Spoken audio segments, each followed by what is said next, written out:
Welcome back for another episode of the Happy at Work podcast with Laura, Tessa, and Michael. Each week, we have thoughtful conversations with leaders, founders, and authors about happiness at work. Tune in each Thursday for a new conversation. Enjoy the show.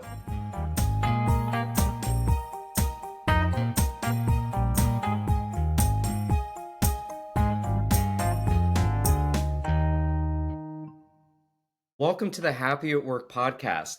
I'm Michael McCarthy, and I'm excited to welcome our guest from the UK, Graham Allcott, author and entrepreneur. Graham, welcome to the show. Thank you. Lovely to be here. So, Graham, just to introduce yourself to our audience, could you let us know what you're currently doing and what was your career journey that got you to where you are today?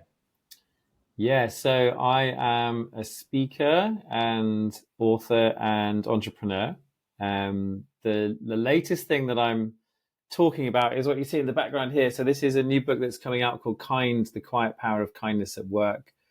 And it's sort of 4 or 5 years really of work on researching the links between kindness, empathy, trust, psychological safety, and how those things really affect us in the work that we do.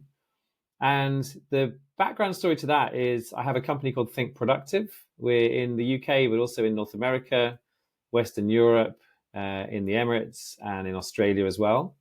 And we're all about helping people to do their best work. So we were born out of a book I did coming up 10 years ago now called How to Be a Productivity Ninja, which has been a global bestseller. And really the kindness work that I'm engaged in now really came out of that work on productivity. So that's been the journey.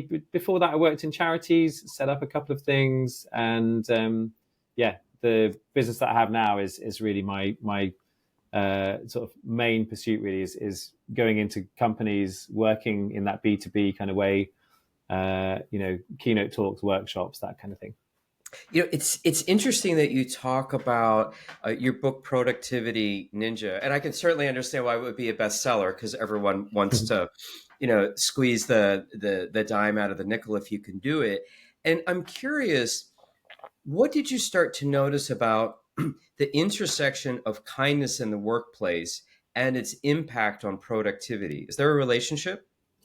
Yeah, there's a relationship in both directions depending on where you start from. So the idea for the book came out of me doing a keynote to an investment bank in Rome, and I'd given this 1-hour presentation all about productivity. People were nodding a lot. It seemed to be going really well. And then at the end of the session, I got into the Q&A and someone said, "Graham, that's all really interesting. We get productivity, but you're also an entrepreneur. What's the thing that you've not told us in the productivity session that has been your secret to success?"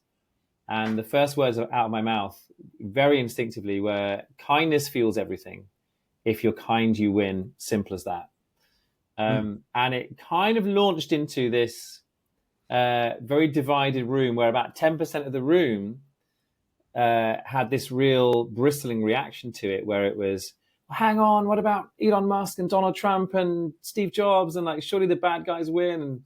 And then lots of other people were on my side. So it was like this pitched battle between Team Kind and Team Screw Them All and Be Evil. Yeah, and I think what I learned from that was there is a very strong correlation, certainly for me in the way I've built teams over the years, is that when you have more empathy, when you have more trust, I see those things, trust particularly, I see as something that eliminates due diligence. So when you have trust, you can act quickly. You don't have to be sussing out every single decision and kind of feeling around everything. So once you have trust, everything gets quicker because you don't have the due diligence. And so I see kindness as definitely something that does push productivity because it bonds teams and it brings people to a place where they're able to do better work. And then, it's just been, even though I've been talking productivity for many years, I've always done it from a mindset of kindness. The first words in How to Be a Productivity Ninja are "Dear Human Being." And the whole purpose of that was to say, let's not treat this as how can we squeeze, that last bit of value out. Let's start from a place of we need humans to have a sense of well-being, to be working in a way that's sustainable, rather than working in a way where they're going to burn themselves out. So I kind of feel like there's a really nice sort of overlap between the topics and an interplay between the topics. But then I think a lot of people do see them as quite adversary, or quite or like it's a huge shift from my previous work. So yeah, it's an interesting question, I think, that. So for the people who are listening to the podcast now and are like, oh my God, these two guys are like hugging trees and like really getting along. That was the thing. Yeah, right? So what would you say to those who feel that kindness is weakness, and if you're too kind at work, it's all going to fall apart or bad things will happen? What are your thoughts on that? Yeah, so kindness gets confused with weakness. It gets confused with being soft. And I think the thing with that is the people who say kindness is weakness, they are slightly confused. What they're really talking about is niceness. And there's a big difference between nice and kind, right? So the way I put it is, nice is telling people what they want to hear, and kind is telling people what they need to hear. And so I think of kindness as being about the marriage of truth and grace. And you need truth at work, right? You need to have a conversation when someone is underperforming. You need to have a conversation where you need that feedback because the presentation you've just done wasn't up to scratch and it needs to be improved. We need truth at work. And truth, often the truth that cuts through, is the stuff that, really ups our game, challenges us, helps us to perform better. But how do you deliver that? You can't deliver that truth without grace. Otherwise you get into a place of, quite toxic teams quite quickly, because everyone's just falling back on themselves and just not looking out for the care of teammates. So the way I see it is if you have a completely nice culture that shirks the truth and shies away from the truth, then that can be quite weak quite quickly, and it will definitely fall down when times are hard. But if you've built trust up and then you can deliver truth with grace, then you have the ability to be much more resilient, I think. And I actually think that's quite, people think of kindness as soft.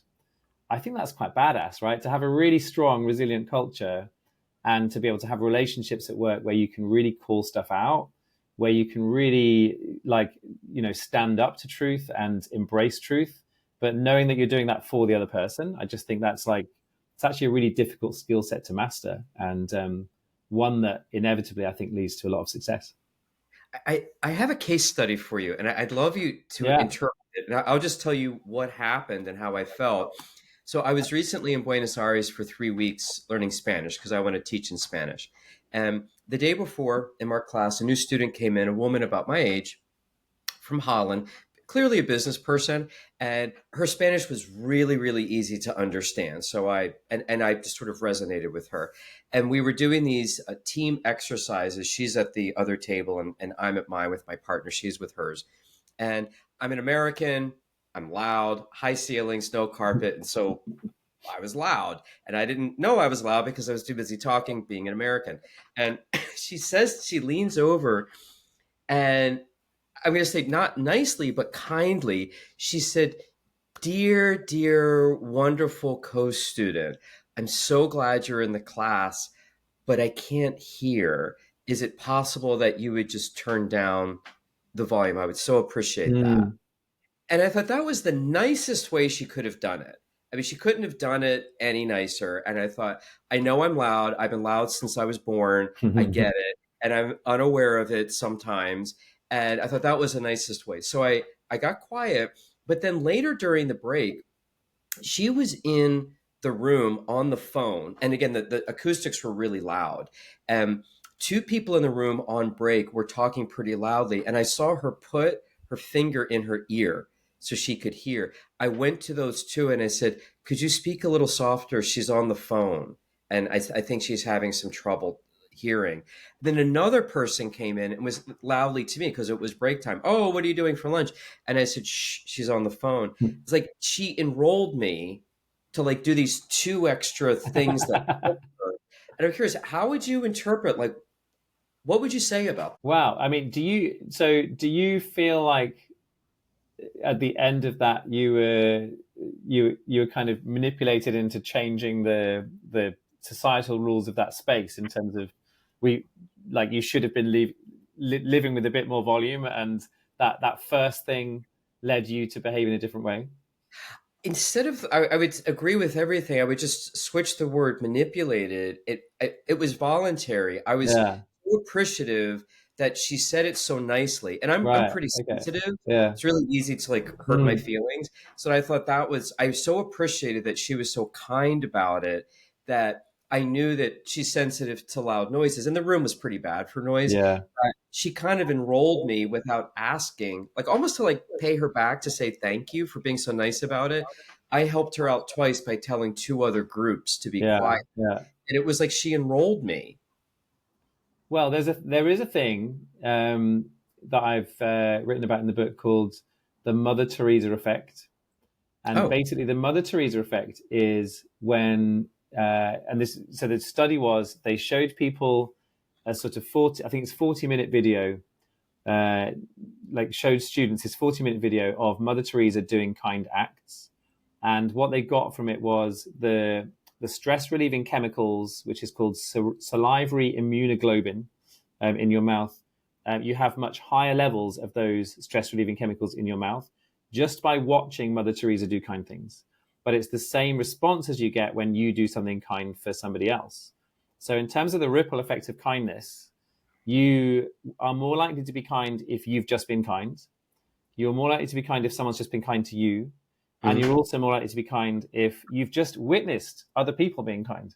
So in all of those scenarios, you've got this lovely ripple effect that's happening, where when you put kindness into a space, you are changing the expectations about where kindness is next going to come, and you're giving everybody else that permission to be kinder. So I would look at that and say, what a lovely example of that sort of knock-on effect. As long as you were feeling okay about the fact that the rules had changed a little bit, because it sounds like they changed for the better. Everyone was being a bit more considerate. Everyone was being a bit more empathetic to each other's needs. And I just think that's a really good example of if you take that little microcosm into a team and say, now you've got a team that's looking out for each other and looking after each other. I mean, that sounds amazing. Well, what I found interesting about Christine, and she's from Holland, was she had this really interesting, I kind of call it quiet steel, like leadership quality of strength, but it's not aggressive. It's not out there. They don't even speak. It's almost just like a posture of, I'm standing tall, and I'm, my shoulders are back. And there's just sort of this aura of, I have power. I am a leader, but I'm not a jerk, and I'm not aggressive, and don't play with me. And like nothing is said. Some people just have that aura. And she had it along with kindness, but I never saw it as weakness. And I felt like I wanted to work for her. I wanted her to lead me because I liked how she did it. And I'm curious if you've seen that there are bumps in productivity or the organization working better when people like the kindness and they work better because of it. Have you seen anything along those lines? Yeah, I mean, there's loads of studies. There was one where they basically had workers at Coca-Cola in Madrid, and they asked them to commit 6 secret acts of kindness every day. So just go around your day just doing kind things. And they found that not only did productivity go up, but also creativity went up. And it's quite easy to see why, right? So if you're having to think in a slightly different way, and how do I empathize with those people over there? What do they need? How can I come up with different and surprising ways to be kind because I'm doing this experiment? So suddenly you're just thinking slightly outside of that status quo, that normal, day-to-day way of thinking. So there's loads of studies like that where when you've got more kindness and you've got more empathy and you have more trust, more psychological safety, it's not just productivity, actually. It's also happiness, retention, creativity, critical thinking. There's a whole bunch of stuff that improves in kinder environments. Yeah. So here's a fun one for our audience. So I'm going to ask you a quick question. So let's say you have 2 people. One person did a kindness and one person received the kindness. Did a kindness. I like that. Yeah. Who feels better? Yeah. Who feels better, the person who received the kindness or gave the kindness? Well, I suppose I would. I'm not sure the answer to that, and one of my answers to that might be like, who cares if both of them feel good? Then I think there's often questions that come up around kindness, which is like, what's the difference between kindness and generosity? And I think sometimes we get too philosophical about these things when fundamentally, if something good is happening, do we need to compare it to something else good? It's just good. And so like I would say in a way, like, who cares? I would also say though that which maybe I'm about to answer your question actually. So it's not to be underestimated, the power of what they call the helper's high. So the person who is giving out the kind act, there's a whole bunch of, and so again, it's oxytocin, it's dopamine, it's a lot of those feel-good chemicals in the brain. Cortisol goes down 23%. There's a whole bunch of stuff that when you are being kind, it's seen as very, very good for your mental health scientifically. So, I would say that from that perspective, you don't need to wait for someone else to be kind to you. Go out and do kind things, and you will actually just feel better as a result of that. I love that. I've never heard of that phrase, helper's high, but Yeah, I totally get it. I teach my students, do something kind for people, and you might feel better than them. It's a good feeling. yeah. And a few months ago, I had my first major surgery ever. I've never had anything done. And I was handicapped for 10 days. Like, I mean, I Wow. was straight out crutches handicapped. I decided, okay, I need help. And I just put in my mindset, when anyone asks me, do I need help? I'm just going to say yes, because I want to make them feel good. And I Yeah, also want someone yeah. to carry my groceries and walk my dog. So literally every person that said, can I help you? I was like, yes, even if I didn't need it. It was funny. I think a lot of people don't like to ask for help or receive kindness. Yeah. And I'm curious if in your research you've noticed that some people are better at giving kindness, but they're not feeling great about it receiving. Any thoughts on that? Well, let me move away from research and just be personal for a Yeah. minute with that. So I have a son who's 10. There was a lot of complications in the pregnancy, and to cut a long story short, we found out that he has a unique chromosomal disorder. Unique, when you talk about chromosomes, is a really bad thing. We like to think of our kids as unique, but unique when it comes to chromosomes is really bad, because it's like we don't know what the playbook is here. Like, how do we look after him? Like, whatever. So he's had quite a lot of health challenges. I think we're at 11 major surgeries now, mainly spinal, and then a couple on his eyes and various things. He has autism and developmental delay. But I tell you what, he's such a gift. Like, he's taught me more about kindness than anyone else. And the reason for that is that what I see of him in day-to-day life, as he moves through the world, he is a vessel for everyone else's kindness. Like, as he moves through the world, it attracts this kindness. So it's little things like when he gets invited to a kid's birthday party, I get a text from the mum, and it's like, how do we make the space autism friendly for when Roscoe comes, or just those little, here's a photo of the room, because I know that's a really useful autism thing. Like, I think autism awareness has really upped a few notches in the last few years, and so people are more aware of the kind of things that are useful and helpful.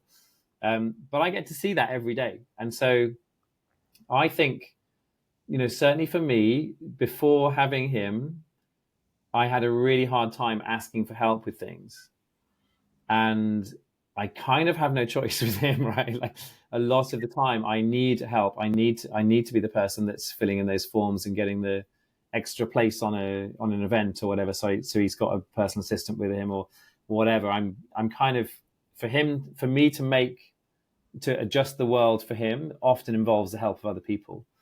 And yeah, I've really noticed how that not only makes those people feel good, but often how it really bonds me with that person as well. So, like, I find I get into some really deep conversations, or things go from being a chore to being quite interesting because of that that connection and kindness that's happening. So yeah, that's just a very personal thing. But I do, yeah, coming back to where you started, I think a lot of people, particularly if you're entrepreneurial, if you've had a successful career, if you're senior in an organization, you often think that to ask for help is a sign of weakness.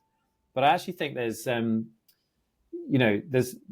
sort of shift that I've made in the last few years, which is I no longer think of a sort of heightened form of independence as being the sort of like the most developed form of society or capitalism. I think of a heightened form of interdependence as being really what we should be aiming for, rather than everything being so individualistic. Like, it's when we look at how we interact with each other and how actually we can all add value to what each other's doing, and we're greater than the sum of our parts. Like, that's where I think society gets much more interesting than this kind of hyper individualized competition route that we're kind of generally finding ourselves in.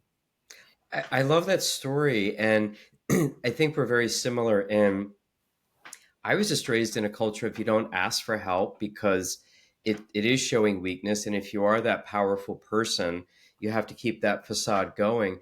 And I've completely shifted the way you've shifted as well. I've just done it in a different way because I'm teaching college students. I ask them for help to empower them. Like, I'm learning Yeah. Spanish, and a lot of my kids speak Spanish, and I'm a baby walking in Spanish right now, and I just ask them these simple things, and they're so kind about it.